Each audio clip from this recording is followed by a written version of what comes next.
Touchdown,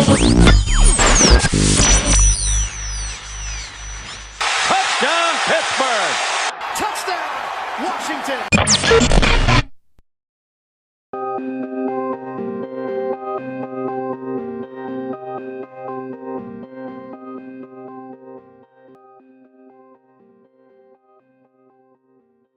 Greetings, ladies and gentlemen. Welcome to a brand new episode of the Steelskin Show, a show hosted by one diehard Pittsburgh Steelers fan and one diehard Washington Redskins fan. From game recaps, game previews, news headlines, analysis, opinions.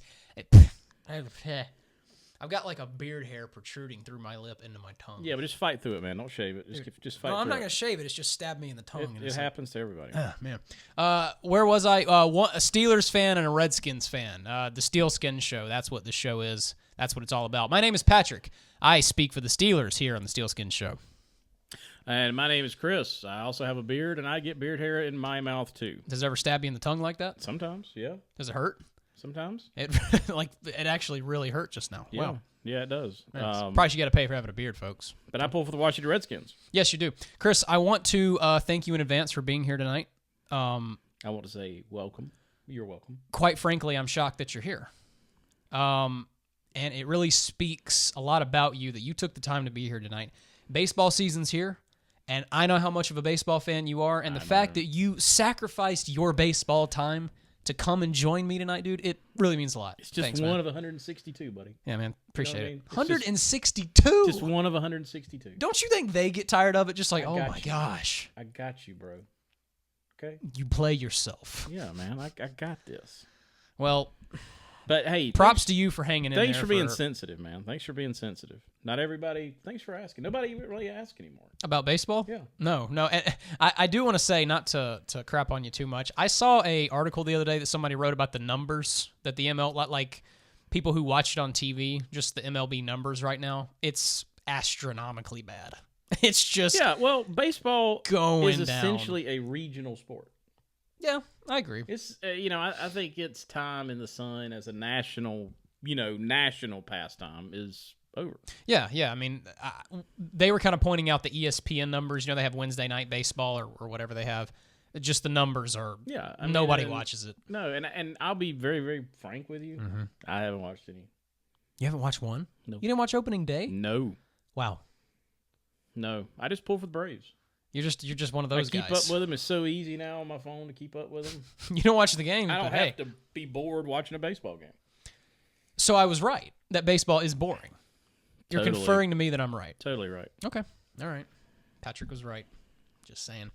Okay, so big episode for you guys tonight. Very excited about this one. We are finally getting into NFL draft talk. What we're going to do tonight is we're not going to have our big mock draft yet. We'll do that here in a couple of weeks as it gets closer to the draft. But what we are going to do tonight is talk about our team's draft needs. We kind of got into this in last week's episode. We're going to be a little more in-depth with it tonight. We're going to talk about our team's draft needs, and then we're going to go by, depending on the need, we're going to go by our favorite players at that position. So it's going to be a fun one. I'm excited about this. Done a lot of work, done a lot of research, and I think I've got my boys lined up. I guess we'll start with me, Chris, if you don't mind. I'll go first tonight. Steelers draft needs. I want to start with the safety position tonight. I am going to go ahead and say right off the bat that I do not believe the Pittsburgh Steelers should take an outside linebacker in the first round. Yes, I don't think we should take an outside linebacker. Two reasons for this. Number one, I'm kind of getting exhausted with we have to find James Harrison's replacement right now. Yes, that is true. James Harrison's an old guy, and we've got to find his replacement. But, dude, ride the wave. He's balling right now. He's hot. He's defying all the laws of physics. He's 38, and he's playing like he's 28. You know what I mean? Yes, we're going to have to replace James Harrison at some point, but, dude, he's got the hot hand right now. And he's good. Here's the other thing. Regardless of who we drafted outside linebacker, Harrison is the starter. Harrison will start over that guy. And here's the other thing is, usually if you try to create a successor to a player, you get into real trouble. You do. I mean, I agree. When you try to say, okay, we're going to draft this guy because we know he's going to, and the higher you tend to draft that guy, the worse it tends to get. I agree. So I think, hey, go best player available. in the later round, if you find somebody there, I heard a scout say there is a lot of edge talent all through this draft. And that leads into point number 2 of why I don't believe the Steelers need to draft an edge rusher in the first round. The talent at outside linebacker in this draft is ridiculous. I don't think I've seen a draft class that's this deep with or outside linebackers in a very long time. Right. So what I'm saying is the Steelers could afford to drop to the, say, second or third round and still get a quality outside linebacker. I mean, they really, really could, as we'll talk about here in just a little bit. I want to give a lot of credit to Kevin Colbert for last year's draft. He drafted Artie Burns, drafted Sean Davis.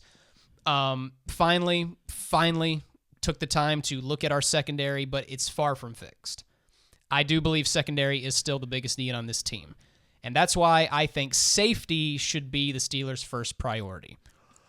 Obviously, at strong safety, there's nothing to worry about. Got Sean Davis. He's a stud. Mike Mitchell, on the other hand, is a guy that, look, I want to be very clear about Mike Mitchell. Mike Mitchell, ever since his first season, has emerged into a leader on this defense and a very good player overall.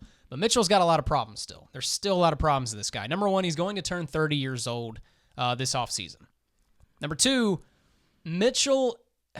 There's 2 types of safeties in this league. You've got your coverage safeties and you got your box safeties. Now, every now and then that safety will come along who can play both. Mitchell is not one of those guys. Mitchell is good in his box.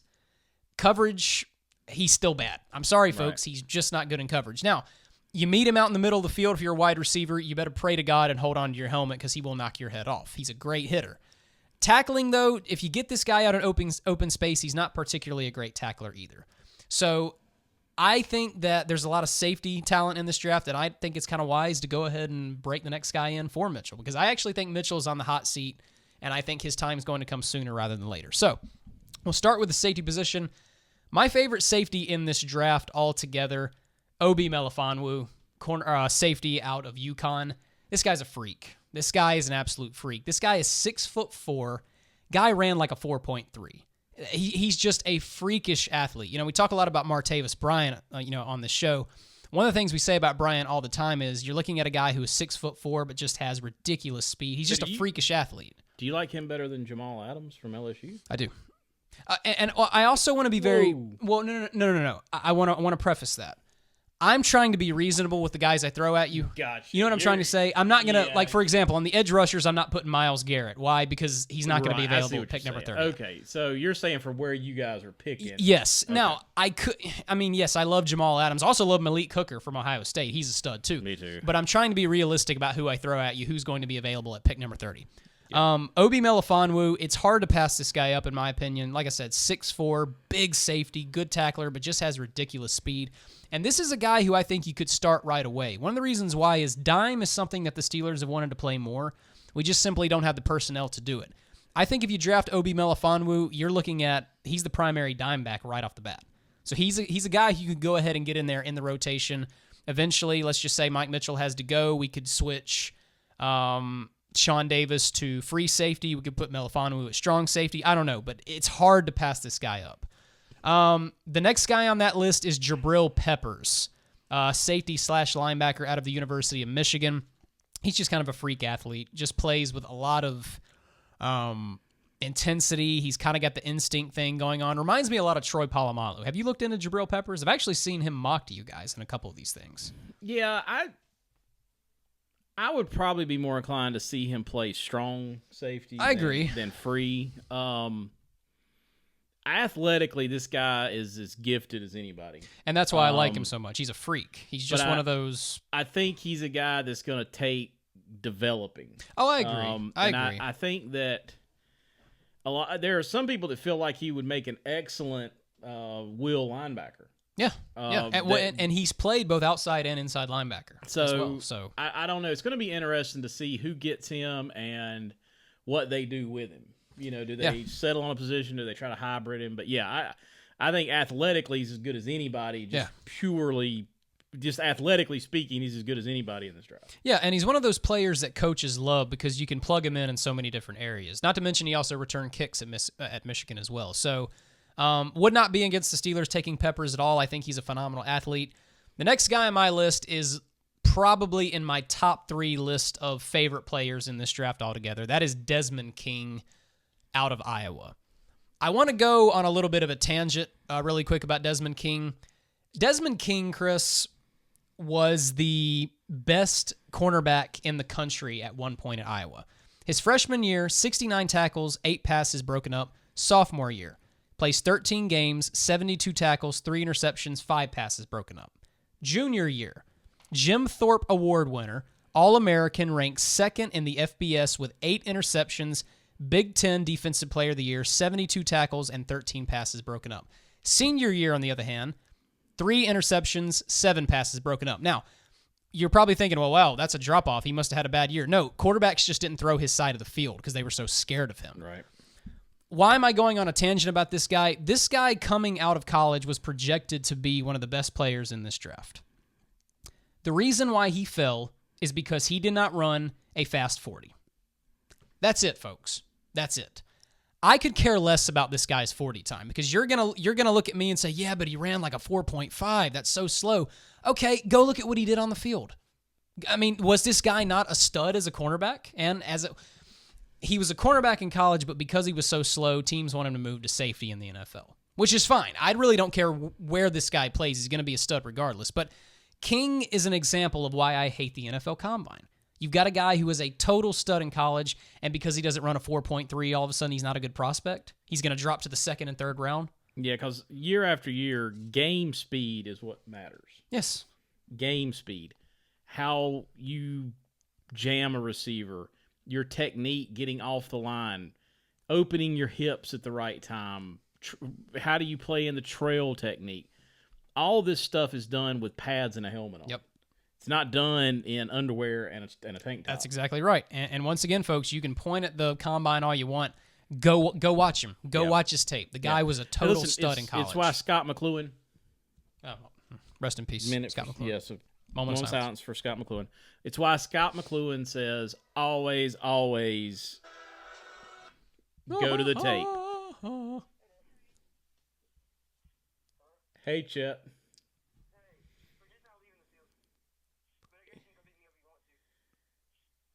No, I mean, you're going to be done at normal time? Like at 8:30? Okay, well, I'll just see you down there then. Okay, I love you. Bye. Oh, he said love you. See, there is hope for America. The millennials aren't bad. I know. That was our boy Chet, usually that. our cameraman. Chet's not here tonight. Anyway. But yeah, I mean, McLuhan always said, look, if you got a question, get your face in the tape. Yes. Watch the tape. Absolutely. So here, look, Desmond King, he may slip to the second or third round, but all I know is any team that drafts him is going to be a very happy person. I also did backflips because Desmond King actually had an interview this week, and they asked him, your skill set, which team do you think matches the most? He said Steelers. He said, I could see myself playing for the Pittsburgh Steelers. And I got to tell you right now, if the Steelers drafted Desmond King, I do backflips. Absolutely love this guy. Like I said, don't care where they plug him in. He's going to be a stud either way. So when we talk about the safety position, those are the guys who the Steelers would get in the first or second round. If the Steelers elected to draft a safety in, say, the later rounds, I've got a couple of guys here who they should go after. I like Jadar Johnson out of Clemson. Big fan of Jadar Johnson. Good range. He's a little bit... he's not a great tackler. No, he's a later round safety. I want to stress that. He's really... I think he's got solid potential as a free safety because we saw him this year make a lot of plays... covering ground. Mm-hmm. And the other thing that I love so much about watching Jadar Johnson this year, this guy was a backup. This guy was not the starting safety out there. When this guy did get into the rotation, he was a stud. He made the most with his snaps. So I think that'd be a good late round pick. I really like Marcus Williams out of Utah. I'm a big fan of him. Josh Jones out of NC State. He's very talented. Yeah. Also like Josh Harvey Clemens out of Louisville. Been watching a lot of tape on him lately and also like what he has to offer. So those are my safeties. Let's now move to the cornerback position. When we talk about drafting a corner in this draft, the guys who I've got on my list are guys who can play man-to-man coverage. If the New England Patriots game taught us one thing, it's that the Steelers have got to get out of zone and play more man. And I have been very happy this offseason to listen to Mike Tomlin and Kevin Colbert. They have both been very vocal about this, talking about we need to play more man. And Mike Tomlin said something interesting last week. He said, not only do we need to play more man, we need to get the personnel who can play more man. I think Artie Burns was a good start to that. My favorite cornerbacks in this draft, Cordrea Tankersley out of Clemson. I'm such a fan of this guy. I think he's 6'1", 6'1", long arms, very fast, very physical, perfect for playing man-to-man coverage. There's a lot of scouts. Tankersley is slated to go round 2. There's a lot of scouts who think he's first-round talent. As diehard Clemson Tiger fans, I kind of have to agree with that. The next guy is Kevin King, cornerback out of Washington. I got to say, this guy goes up on my list every single day. This guy is 6'3", but he ran a 4.4 at the combine. So this is a guy who not only has freakish size for a cornerback, but he's very, very fast, very long, very physical. I think he'd be perfect for playing man-to-man. Tre'Davious White out of LSU. Now, a lot of people think that, whoa, there's no way Tre'Davious White is going to be available at pick number 30. White could slip. I really think Tre'Davious White could slip down to pick number 30. Fabian Moreau, cornerback out of UCLA. I'm a big fan of him as well. Adoree Jackson is my final guy on that list, cornerback out of USC. He's a little bit smaller. He's 5'10", so, that may be one thing, but when you watch this guy, gosh, he shadowed receivers so well. I mean, he was so good at running with receivers. And the other reason why I like Adoree Jackson so much is because he actually played some wide receivers. So you're looking at a guy who understands, you know what I'm saying? He understands route running. He understands these concepts, and he has a little bit better feel for it than most cornerbacks do. So I'm a big fan of Adoree Jackson. I guess now we'll talk about outside linebacker. I'm not going to spend an enormous amount of time on outside linebacker. The reason being, the Steelers can't mess this draft up in terms of who they drafted outside linebacker. There's just way too much talent at this position for the Steelers to do something wrong. There is one guy in particular that I do want to talk about very, very quickly, and that guy is Carl Lawson, outside linebacker out of the University of Auburn. It is not hard to understand why people like Carl Lawson so much. All you got to do is go watch his tape. What a powerful, powerful pass rusher. There's all kinds of different pass rushers in this league. You got the James Harrisons who rely on, he's got the bull rush technique. He's got the low dip. Then you get the Bud Duprees who are more elusive. It's all about footwork and shaking off your defender. Then you get the Carl Lawsons who it's brute force. It is power. It is bludgeon and beat up the guy in front of you. He had a total of, I think, 10 sacks this past season, which is just crazy. The Steelers have shown an enormous amount of interest in Carl Lawson. I think they've met with him twice. When you look at any mock draft, whether it's on a Steelers website or CBS or NFL, you're going to see Carl Lawson mocked to the Steelers. However, though, I am not for the Steelers getting Carl Lawson, and here's why. Carl Lawson is 21 years old, and in 2014, he tore his ACL. Yep. He also missed 6 games the very next season with a hip injury. Carl Lawson is a very talented guy, and I think he's going to make a lot of teams happy, whoever drafts him. But it's risky going after a guy who is 21 years old who's already had this many injury problems in his career. I mean, wouldn't you agree? I mean, do things like this bother you? Because they do me. A lot of people don't seem to be fazed by it, but I am. It just, this is the flip side is this is the good part of the combine because you get to look at these players. They take physicals, they do all that stuff. So, I mean, I think if your scouting department came back and said, hey, he's as good as he can be, he's solid, then it's something that definitely is in the back of your mind. Well, sure, because look, man, knee injuries are serious, and they don't. Obviously they heal. But it looks to me like though he's over that. Sure, I felt like he looked explosive. You could tear a knee at any point. The ACL injury has really come so far from where it used to be. Yeah. So I really the further along we get, I don't worry about ACLs the way I used to. I agree, but then the very next season he's got a 6-game injury with a hip. So yeah, you don't. That's something you have to think about. But I'm not. I don't know if that was the guy on your board and he was there. I don't know that would be enough to keep him there. No, to keep him off. But no, it is something that's concerning. I want to be very clear. Carl Lawson is a stud. This guy is an absolute animal with how he gets after the quarterback. He's a very good player. It's just that the injuries do scare me just a little bit. I will be honest. But he was the only guy that I kind of wanted to highlight. I'll talk about some of these guys. You got Charles Harris out of Missouri, big fan of him. Takaris McKinley out of UCLA, he's a beast. Mm-hmm. I'm a big fan of Hassan Reddick out of Temple. One of the reasons why I like Reddick so much is his ability to step out and cover as well. That's another reason why I like Reddick. A lot of people really have him actually shifting inside. Yeah. And, well, he could. He could. So, Tyus Bowser out of Houston, he's a stud. Probably my favorite outside linebacker in this draft is Derek Rivers out of Youngstown State. Now, I do want to go on a quick tangent about this guy. A lot of people are going to say, Youngstown State, you can't draft a guy from this college. The older I get, the more that argument just becomes dead to me. The whole small school thing. Oh, yeah. Folks, James Harrison came from Kent State. Antonio Brown came from Central Michigan. Ben Roethlisberger came from Miami of Ohio. So the whole small school thing, it just continues to be dead to me. Derek Rivers, I think not this past season, but last season he had something like 15 sacks in one season. This season he had like 10. The guy is a total animal, and it does not bother me one bit that he comes from Youngstown State. Does not bother me at all.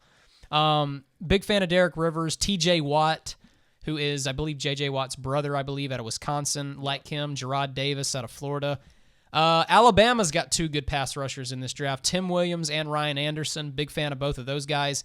Jordan Willis is a guy who continues to rise on my list every single day. He is from Kansas State, I believe. That's another guy who's similar to Lawson and just a brutal bludgeoning outside linebacker. And then, of course, I'll go ahead and throw this guy in there, even though I know we're not getting him. Solomon Thomas out of Stanford. He's probably going to be the 2nd overall pick, most likely. Really like him. That's fun tape to watch right there. But anyway, those are a couple of the guys I'll highlight, but I want to stress, I don't feel like the Steelers can mess this draft up in terms of who they get at outside linebacker. Next position, running back. I think we all agree that the Steelers need to get a young running back who can take snaps behind Le'Veon Bell. No, we're not trying to pick up our franchise running back here. We're just looking for a guy probably in the 3rd or 4th round who we can get, who'd be a nice little reliever for Le'Veon Bell. Highest guy on my list is Wayne Gallman out of Clemson, and I've been pretty excited because there have been several mock drafts that have had the Steelers taking him. The Steelers also have shown a lot of interest in Wayne Gallman. I'd kick myself in the face if we drafted Wayne Gallman. A lot of people don't like him because he's bigger and he was a little bit slower. Yeah, so is Le'Veon Bell. Okay, and now look, Le'Veon Bell is probably going to be the highest paid running back in football. Gallman runs a lot like Le'Veon Bell. He's dual threat. We know he can receive. I'd love it. I'd love it if we got Wayne Gallman. This would be awesome. The next guy on my list is Samjay Perine. He is running back. I'm probably Samjay Perine. It's not Perine. Samjay Perine. Okay. Oklahoma. Running back out of Oklahoma. I'm a big fan of him. He's a little bit smaller of a back, but he's really good, really shifty. Thick. He reminds me a lot of Michael Turner. Yes. The guy who used to run for the Chargers and the Falcons. Yes. He really is had a productive career, but has been kind of overshadowed, especially last year, by Mixon. Joe Mixon. And that's the next guy on my list. So many splash plays last year. Yeah. But Perine is he's a good player. He's got some injury issues. He does. You definitely would want to look into those, but I think he's just kind of a bruiser. Yeah. And I think that would be a nice change of pace. You know, you've got Le'Veon Bell, who is shifty, more elusive, very patient. And then you just kind of got your guy who you hand it off to, run up the middle and bludgeon a couple of guys. I think that'd be a nice little change of pace from Le'Veon Bell. Kareem Hunt is the next guy on my list. He is a running back out of Toledo. He's also very dual threat. He can both run and catch the football. Joe Mixon is on my list as well. He was a total stud at Oklahoma. Here's the only problem with Joe Mixon. When you draft a guy like this, you bring a lot of unwanted attention to yourself. Because if you remember correctly, Joe Mixon had the incident where he punched that girl in the face, and there was a video that went viral about it too. I mean, it was pretty bad. He did come out and apologize. He's very tearful, very sorry. I'm not sitting here endorsing domestic violence, but I do believe in second chances. I don't like what he did, but look, he went through the court process. He's gone through all that. I think he's paid his debt, and you move on. I mean, yeah. I mean, again, it's just you and I have kind of talked about it here on the show before. I think second chances are something that's not practiced enough in society, and I'm willing to give the guy a chance. The next guy on my list is James Conner, running back out of Pitt. He's another guy who you worry about with injuries. He did tear his ACL, and he also was diagnosed with cancer last season. They did clear him, so he's good. So, we're glad for that. But he's another guy like Perine. Did you say it's Perine? Perine. Another guy like Perine who is a very big physical back. He's a little bit slower, but for a guy as big as he is, he's actually pretty fast. He's 6'2", and he ran like a 4 point. He carved Clemson up. Oh, yeah. Yeah. So I like Connor a lot. He can also catch the football as well, so that's good. So those are kind of my running backs on my list. Next position that I think we all know we need is tight end. There's really 3 on my list. And when I talk about tight ends in this draft, I want route running, catching tight ends. That's who I'm going after because Ladarius Green, we want him to be back, but can you really rely on this guy? I don't know. I mean, who's to say he gets another concussion and then we're, back to that whole thing again. So there's 3 in particular who have really caught my eye. David Njoku, tight end out of Miami. Reminds me a lot of a young Vernon Davis, and I do say young Vernon Davis. Gerald Everett, who's a tight end out of South Alabama. He was a total stud. Reminds me a lot of Jordan Reed when I watch him on film. Last but not least, and I've actually seen this guy mocked to the Steelers in a couple of drafts, Jordan Leggett, tight end out of Clemson. Yeah, he's if he keeps his focus, and my one problem with Jordan over the years, watching him at Clemson, is there were times where it seemed like his head just wasn't quite in the game. Sure. So I think the older he got, the better he got. The more mature he got. Yeah. This guy made some incredible catches last year. Yeah. Yeah. This guy runs routes that... I mean, I know some people have kind of knocked his hands, and yeah, he may drop an easy one, but I'm going to tell you something. And you don't have to go any further than looking at the championship National game. championship, I mean, that catch set everything up on that final drive, and that was not a good throw. No. But it was a great catch. Yeah, and that's, you kind of just took the words out of my mouth. You're looking at a guy who I think he could be a huge vertical threat to any team who drafts him. He's a great route runner, has great footwork, great at shedding his defender. And I was going to bring up catching, you highlighted that. He can drop some easy ones at times, and that's something that I think the NFL will work out a little bit, but it's hard to not like Jordan Leggett. Yeah, this guy's a total stud. Totally agree. I guess the next thing on my list is we'll go ahead and get the annoying quarterback conversation out of the way. I'll repeat what I said last week. No, I do not think the Steelers should draft a quarterback and with their third compensatory pick. No, I do not think so.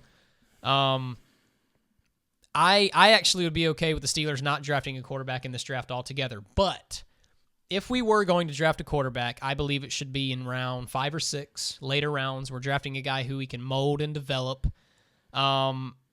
There's really there's 3 guys who kind of stand out to me. I wouldn't be against drafting Josh Dobbs. Dobbs is a very likable guy. Good character. He's grown on me. Yeah. And look, he's got the mobility. He's got the arm. Accuracy is something that leaves a lot to be desired. Decision-making that's definitely something that he's got to work on. But I think he's a good molding quarterback. He's got the size. He's got the speed. He's got the elusiveness. I think the Steelers could work with him, and the Steelers apparently have shown a decent amount of interest in him, so I wouldn't be against Dobbs. Nate Peterman out of Pitt. I'm a big Nate Peterman fan. Wouldn't be against that guy at all. Last on my list, and this guy is, he is an all-out development quarterback, is Brad Kaya out of Miami. Yeah. Well, here's the thing about Kaya. He's got the size. He's 6'4". This guy is not mobile at all. He is... If you're looking for a quarterback that can move around, it's not Kaya. But he's got a big arm. I think we could work with him. I think we could mold him a little bit. But those are kind of my 3. But again, I want to stress, if we didn't draft a quarterback in this draft, it would not bother me one bit. I don't think it's the biggest need in the world. I guess last, inside linebacker. If we wanted to draft an inside linebacker, I'm fine with Shazier and Vince Williams. That also means that Tyler Matakevich gets boosted up in the roster a little bit, which I'm excited about. But if we were going to take an inside linebacker just to solidify the depth, I like Alex Anzalone out of the University of Florida. He does have some injury problems, but you're looking at, when he's healthy, a 3-down linebacker, very fast, can move from each side of the field. Duke Riley is another guy I've been looking at out of LSU. I think he's solid. And last but not least, if the Steelers pick this guy up in the 6th or 7th round, good old Ben Boulware. I like Ben Boulware. I don't care what the scouts say. Yeah. Could care less. He's a baller. I watched him when he was at Clemson, and the guy's a baller. Guy's a total baller. So, last but not least, wide receiver. This is how I'll say about wide receiver. If the Steelers don't bring Martavis Bryant back before the draft, okay, we need to draft a wide receiver, just in case. If we do bring Martavis Bryant back before the draft, I don't see the pressing need to go draft one, honestly. A couple that stand out to me, I like Chris Godwin out of Penn State. That's really all I can think of right now. I actually haven't paid much attention to wide receiver because I really don't think that we need to draft one as bad as people, are saying that we do. But anyway, those are kind of my guys at our neediest positions. I am still kind of working on it. I am still getting my mock draft together, which we'll do as the draft gets closer. But yeah, those are kind of my dudes. Chris, over to you, sir. Let's talk about your Redskins draft needs and who are your favorites. Well, I think I'm going to take a little different tack here. I'm just going to go position by position, and I'm going to start with the neediest ones, like, greatest need to last. There's three positions of need for right now with the Redskins. I feel like it's defensive line, inside linebacker, and safety. So any combination of those three, I feel like it would be good if you could hit those. If they were if your guy, if the best player available was one of those positions, I wouldn't squawk. Mm-hmm. On the defensive line, I'm not really keen on a first-round pick there for the Redskins because I feel like Malik McDowell is sketchy. I don't consider him first-round. I mean, he has first-round talent. I like McDowell. But I think he's a stud. I really feel like he's not coachable. He had easily one of the worst interview weeks at the combine of any player. This guy really has some issues. Yeah. I tend to want to look maybe too much at production. He only had 1 sack last year. He has a big skill set, but I would feel much more comfortable with him second day. Okay. So you think he's overhyped a little bit? I feel like not. I mean, I feel like talent-wise he's got it, but I just worry about the intangibles. Yeah. And the Redskins don't need that. They're the last team that needs a problem. Yeah. And that's why my favorite defensive lineman right now is Chris Wormley out of Michigan. Yeah, he's good. I think he's got great size. You could, if the Redskins wanted to kind of play that crazy 4-man line they like to do, he could slide inside, he could slide outside. I think he could be a big presence in the middle, in the nickel situations. So I'm a Wormley guy. Inside linebacker, it's really two guys for me. Reuben Foster is I love Reuben my Foster. Favorite player in the draft. I would have said him, but my he's favorite just, defensive player in the draft. Yeah. Love Reuben Foster. Don't think we have a shot at him. I don't listen to. I'll be shocked if he falls out of the top 10. He's an animal. He's such an animal. He's a beast. And then my next favorite for a first-round pick would be Hassan Reddick. Oh, yeah. And there is a little bit of a transition if you're going to shift him to the inside, but this guy, you watch his film, man, he's just a playmaker. He's smart. He's a very smart player. He is. He's a heady football player, and he just gets to the football. Yep. Second round, I really like Gerard Davis out of Florida. Wow. Do you think Davis would fall to the second round, though? No. Yeah. I'm not sure. I'm not sure. I mean, he could, but, man, Davis is good. He's really come up in my estimation. He was on my list. I just don't think we'll get him. But I like that guy. And we've got a shot. Is he 17th pick worthy? Yeah. I don't know. We'll see. Safety, I mean, obviously Jamal Davis. Yeah. I mean, he's the guy. Yeah. He's the man. No, he But he's is not going to be just- there. Yeah. I don't think Malik Hooker's going to be there.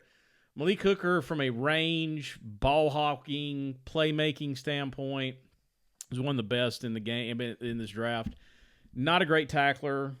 That's a good point. He does have some tackling issues. He's got some work to do on the physical end, but a lot of skills and a lot of tools to love. Yeah. I think more realistic for us would be NC State's Josh Jones. Josh Jones. Another guy that I really like is Budda Baker. I like Budda Baker. Really is he out of Washington? Yes. Yeah. Really like Budda Baker. Again, is he going to be? And when I put my mock together, you'll sort of see what I think about guys. But I don't think I'd sit down and cry if Budda Baker was picked at 17. No, the Steelers apparently have shown a lot of interest in him as well. I like that guy. As far as an edge rusher goes, I'm really inclined to see I would really like to see the Redskins draft lower and get more of a development edge guy, because we right now have Ryan Kerrigan, Junior Gillette, and Preston Smith. But do you have Junior Gillette? Well, that's what I'm saying. I don't know if Junior Gillette makes it to the regular season, but if he does, we could very well have a glut of players there. And I just think dropping the 17th pick into that situation doesn't make a lot of sense. Yeah. Unless, I mean, if Tim Williams from Alabama drops. Now, he's got some shoulder issues that are concerning. And that is something that a lot of people say could push him further down in the first round, and he might be there. So, what about his teammate, Ryan Anderson? You a fan of him? I don't feel like, I am, but I don't feel like he's first round guy. I agree with that. I do. I'm not sure he's first round guy. Cornerback, I'm sort of lean towards another development guy, because we already have Bashaud Breeland. We've got Josh Norman. We took Kyle Fuller. Now, if one of these first-round guys, like if Cordrea Tankersley falls to the second or third round, you better get him. If Desmond King falls to the second round, I'll hate you guys if you take Desmond King. Another guy that could end up falling, will end up falling, Sidney Jones who tore his ACL from Washington. Yep. And if he's sitting there in the second or the third round, maybe he's that high up on your board that you just take a flyer and say, hey, we'll let this be a redshirt season if he's not ready, and see what he's like next year. I like Sidney Jones. So you could go that direction. Jordan Lewis, or how interested are you in Jordan Lewis out of Michigan? I haven't really thought that much about him. I mean, I guess later in the draft. Yeah, he's a third round guy. That's what I'm saying. Hit the middle of the round, I guess you could see. But I don't know. It just depends on the board that Washington's working with. But I guess from my standpoint, corner is just kind of back burner right now. On the offensive side of the ball, on the offensive line, the only guy that really registers for me early first round would be Forrest Lamp. Mm-hmm. But later, a second round, third round guy, if he's there, is Ethan Posick from LSU. Man, if you could nail him in the second round, would not cry about that. That'd be a steal at that point. He's played center. He's played guard. That's the perfect swing guy that the Redskins are kind of looking for, or I would think the Redskins are looking for. Would not hate that move at all. Tight end. We're sort of loaded at tight end right now. But I don't think you guys need one. I mean, I saw a scenario today on a draft board where O.J. Howard. Oh, that's hilarious. Fell to us at 17. Oh, that's why O.J. Howard was not on my tight end list, by the way. I found myself saying, you know what? I think my reaction at first would be aggravated, but could you be that aggravated with it? You can't pass up O.J. That's Howard. what I'm saying. I mean, he's a stud. I have some thoughts on the draft, but I'm not going to have time to get into it tonight. But with the Redskins picking at 17, because they're in a funny spot. Yeah. They're just kind of in a funny spot. But anyway, well, you guys are in a good spot, because you guys are at that spot where the players that you may not think could slip. That's what I'm saying. We could catch some guys and maybe hit a position that you wouldn't think. Right. You wouldn't think being a first round pick. Yep. And then there could be some guys that the draft board may fall out, and you may end up picking kind of a ho-hum. Well, that's who I thought we'd get. You know what I mean? It could be that kind of draft. But tight end, ultimately, I see you more of a second day type pick. Because who do you guys have right now? You guys have got... We've got Jordan Reed. We re-signed Vernon Davis. Are you happy about that? Yeah. I mean, he was solid. Yeah. We made it work last year. Yeah. Got no complaints about that at all. Who's your third string? Niles Paul is there. Not really sure. He may be on the bubble this year. With that being said, I think Jordan Leggett would be a perfect guy to draft third or fourth round and just let him develop. Man, just let him percolate. Okay, just close your eyes and imagine Jordan Leggett and Jordan Reed. That's what I'm saying. Formation. I mean, just let that guy percolate for a year and turn him loose. Yeah. So anyway, that would sort of be my dream scenario at tight end. Wideout, I think could be one of those positions that the Redskins. I'm just not going to be shocked if they came out of there with a first round, if they went first round receiver, depending on how it fell out. How big of a need is that in your opinion? It's a pretty big need, right? Yeah, you can make a decent argument for it too, because Terrell Pryor's on a 1-year deal. Yeah. And that could go either way. He could have a big year and the Redskins could opt to not pay him big money. He could have the kind of year where maybe he wants to move on. Mm-hmm. Or he could kind of have the year where the Redskins say, hey, we got to sign this guy. Yeah. But you don't know what you got with Josh Dotson right now. The only constant right now is Jamison Crowder. Jamison Crowder, yeah. We have Maurice Harris, who flashed last year as kind of a big possession-type receiver. I'm in the camp that it's time for Ryan Grant to move on. So I would definitely like to see the Redskins draft a receiver. Mm-hmm. What do you got in mind? Well, I like Mike Williams from Clemson, but yeah, and I think there's an outside shot he's available. I'm just not sure the Redskins would pull the trigger. You guys would be dumb if you didn't, because yeah. I think he could slip to 17. I really do. Like John Ross from Washington. Oh, I do. I mean, call me a fanboy because of the speed, but nah, he's a stud. I think he's a good player. I've got some other names that I kind of want to save for the mock draft. But other than that, I still see receiver could be a first 2-round. You can see the Redskins pick a receiver in the first 2 rounds. Running back, I'll just go ahead and say it. I am a Christian McCaffrey fan. Yeah. I would draft him with the 17th pick and not look back. Yeah, absolutely. I would. Absolutely. I love Fat Rob Jackson. I do. Is it Kelly? Rob Kelly. Did I say Rob Jackson? Dude, that's like the 12th time you've done that. See, the Redskins had a linebacker named Rob Jackson, and he made this massive interception of Tony Romo to give us the division title in 2012. So I always want to call Rob Kelly Rob Jackson. I love Rob Kelly. I do too. But if you've got an opportunity to add Christian McCaffrey to your backfield, you do it. Well, also, I want to be realistic about Rob Kelly. Is this your franchise guy here? That's what I'm saying. I think he's got 1,000 yards in him. Yeah. But I'm not sure you're ever going to see Rob Kelly be 1,500 yard right. Rob Kelly. I agree. Christian McCaffrey, you can see he's that.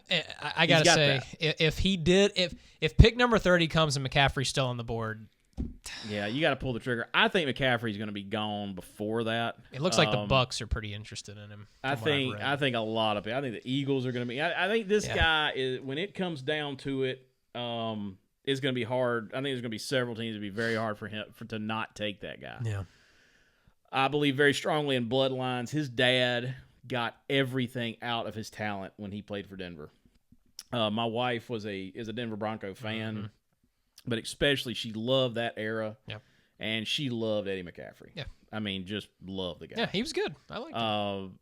So I think Christian's kind of cut off that same log, and hey, I got no qualms about him being a starting running back. I'm not going to put him in the slot. This guy can make plays for you. I like Dalvin Cook because I watched Dalvin Cook a lot. There are some character issues. And there are some injury issues. But I think in a perfect world, Dalvin Cook offers you a very big play, 3-down running back. Dalvin Cook is kind of a freak of an athlete. A guy who is so big, but he's fast. He's incredibly fast. His ability to find the hole always amazed me. Good vision. So I guess that would be one, and it would be my first 2 guys. It'd be hard to not pick one of those 2 guys if they were there at 17. Quarterback. Hey. Well, the deal is this. I'm not a massive Nate Sudfeld fan.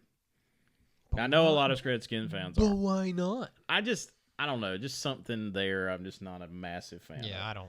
So it would not hurt my feelings to see the Redskins go second day. I think they'll pick a quarterback at some point in this draft. I'll be shocked if they don't. I too like Nate Peterman. I think he's a gamer. He's just kind of a gritty. I think he's a gamer, and I do like Josh Dobbs, Tennessee. Dobbs. I do like Dobbs. I started out not liking him. I did too. Yeah. When I watched his games at Tennessee, watched several games and this season, and I came away just more unimpressed than anything. But later in the season, I began to kind of say, you know what, this guy's he's got okay. something. He's okay. I kind of feel bad for him because the media, a lot of guys have labeled him, okay, there's your next Dak Prescott, and that's unfair. Yeah. That's unfair on a lot of levels, but I think there's an upside to Dobbs that is worth looking at. Yeah. Mid-round. I mean, he's. I don't want to get it wrong. He's development. He's not a. I don't believe Dobbs is a start day one type of guy. No. But I do think there is stuff to work with there. 100%. Yeah, but I guess to sum my draft situation up right now is this. The Redskins, when it comes to running backs, the Redskins have an opportunity. If one of those two guys are there at 17, you have an opportunity to have a very special backfield. Mm-hmm. And it'd be hard to pass that up. Yep. Defensively, there could be some players that would be available at 17. But then, look, Hassan Reddick could be gone off the board. Reuben Foster, I believe, will be off the board, and then you have some real decisions to make. Yeah.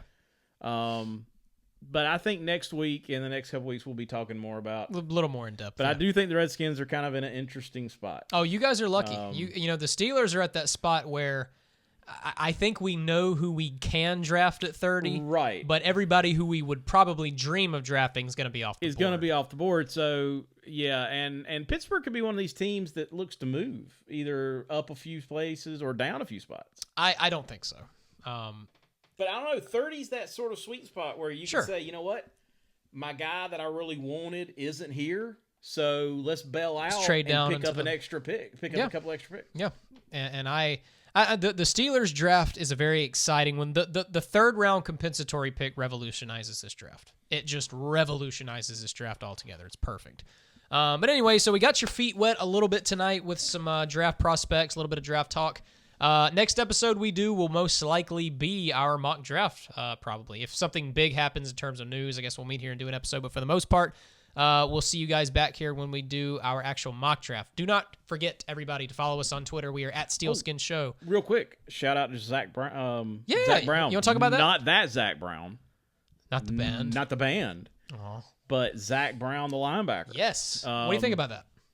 I'm happy. I mean, I was happy shocked. for you guys. I'm shocked that we got him on a 1-year deal. Yeah. I'm amazed. I think the biggest thing is this. Zach Brown, right off the bat, makes us better against the pass. I mean, absolutely. Right off the bat. I think he's a very solid inside linebacker. Now, very solid. You know, opinions are mixed on his season last year. I read some pretty interesting articles that said his first half was fantastic. His second half was horrible. Well, he didn't have a bad game against Ben Roethlisberger, now did he?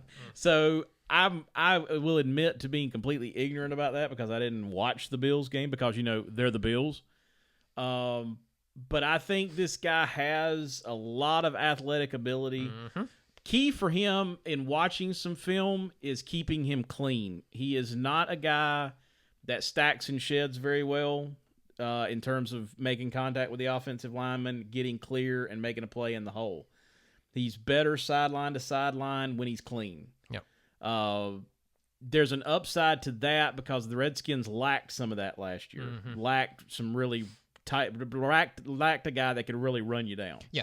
I'm hoping that maybe now that will allow them to get Will Compton off the field in nickel situations. He's better in tight space against the run than he is against the pass. I think Zach and maybe Mason Foster would sort of be the nickel combo there.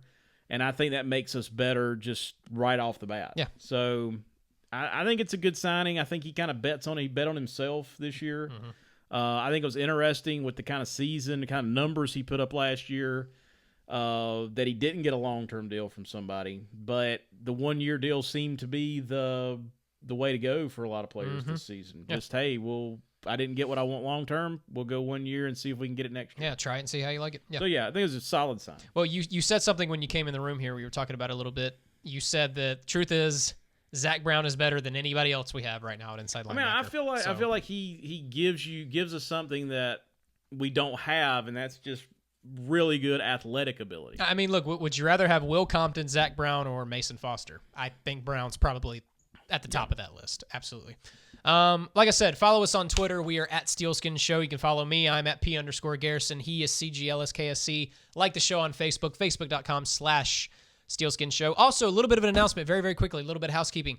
We are moving the Steelskin Show to its own separate YouTube channel. You know, the Steelskin Show is a product of ChameleonPodcast.com, so the show uploads on the Chameleon Podcast YouTube channel, but we are now starting a separate YouTube channel for this show. I felt like that cut down on confusion a little bit, so Steelskin Show on YouTube, that's where we'll be uploading.